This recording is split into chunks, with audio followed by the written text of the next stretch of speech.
ప్రభువైన యేసుక్రీస్తు నామానికి మహిమ కలుగును గాక. యేసుక్రీస్తు నామములో మీకు శుభములు, దీవెనలు, ఆశీర్వాదము కలుగును గాక. మంచిది. ఉదయకాల వాక్య ధ్యానము కొరకే పరిశుద్ధ గ్రంథం బైబిల్ దేవుని యొక్క వాక్య భాగాన్ని చదువుకుందాం. సామెతల గ్రంథము 15వ అధ్యాయము 29వ వచనం. సామెతలు 15:29 ఆ యొక్క వచనములో ఉన్న వాక్య భాగాన్ని చదువుకుందాము. భక్తిహీనులకు యెహోవా దూరస్థుడు, నీతిమంతుల ప్రార్థన ఆయన అంగీకరించును. కన్నుల ప్రకాశము చూసుట హృదయమునకు సంతోషకరము. మంచిది. ఒక ఉదయకాల సమయంలో భక్తిహీనుడు యెహోవాకు దూరస్థుడు అని వాక్యం రాయబడుతూ ఉన్నది. ఎందుకని? భక్తిహీనులకు యెహోవా దూరస్థులు. నువ్వు భక్తి లేకుండా నీ జీవితంలోనూ కొనసాగుతూ ఉంటే దేవుడు నీకు దూరస్థుడై ఉన్నాడు. కారణము, నీకు భక్తి అనేది మరి దేవుని యొక్క మార్గం అనేది తెలియనప్పుడు నిజంగా నీకు దేవుడు దూరంగా ఉంటాడు. కారణం ఏమంటే, నువ్వు భక్తిహీనంగా జీవిస్తూ ఉంటే దయచేసి నా సహోదరుడా, సహోదరి, మరి యొక్క సమయంలో నువ్వు కూడా భక్తిపరుడుగా మార్చబడి ప్రార్థన చేయి. కింద ఏమని రాయబడుతూ ఉన్నదంటే, నీతిమంతుల ప్రార్థన ఆయన అంగీకరించును. నీతిమంతుల ప్రార్థన ఆయన అంగీకరించును. ఆ నీతిమంతుడైన ఒక వ్యక్తిని బైబిల్లో ఉన్నాడు. మనం చూద్దాము.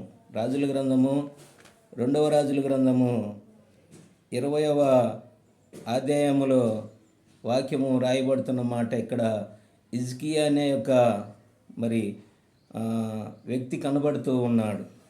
అతనికి ప్రవక్త ద్వారా, యెషయా ప్రవక్త ద్వారా ఒక వర్తమానం వచ్చింది. నీ ఇల్లును చక్కబెట్టుకో, నువ్వు బ్రతకవు, మరి నీకు మరణకరమైన రోగం వచ్చినదంటే అతను ఏడుస్తూ కన్నీళ్ళు విడిచి ప్రార్థన చేసినప్పుడు దేవుడు ఆ నీతిమంతుడి యొక్క ప్రార్థన విని, మళ్ళీ ఏ ప్రవక్త అయితే మరణాన్ని గురించి చెప్పినాడో అదే ప్రవక్త తనకు జీవం వస్తున్నది, ఇంక 15 సంవత్సరాల ఆయుష్య దేవుడు నీకు పొడిగిస్తున్నాడు అని చెప్పినప్పుడు ఆ నీతిమంతుడు కన్నీళ్ళు, ఆ ప్రార్థన దేవుడు విన్నాడు.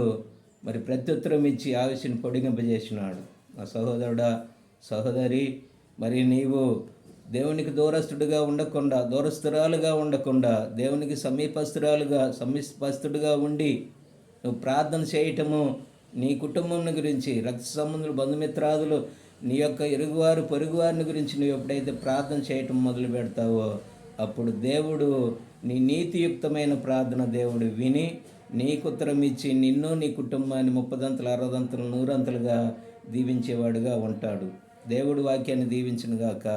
ప్రార్థన చేసుకుందాం. మహాపరిశుద్ధుడైన తండ్రి, సర్వశక్తిమంతుడా యేసుక్రీస్తు ప్రభువా, ఈ యొక్క చెప్పబడిన వాక్యాన్ని అయా నీతిమంతుల ప్రార్థన వినే దేవుడివి, అయా భక్తిహీనులు యెహోవాకు దూరస్తుడని వాక్యం రాయబడుతూ ఉన్నది నాయన. మా బిడ్డల్లో నుండి భక్తిహీనత తొలగించి నీతిమంతులుగా ప్రార్థించే బిడ్డలుగా మరి వారిని ఆశీర్వదించి దీవించి ఆ బిడ్డలు నీ బిడ్డలుగా మొరపెట్టేవారుగా వారి కుటుంబాలు మార్చబట్టని సహాయం చేయమని యేసు ప్రభు నామములో ప్రార్థించి అడిగి వేడుకొనుచున్నాం. ఆమెన్.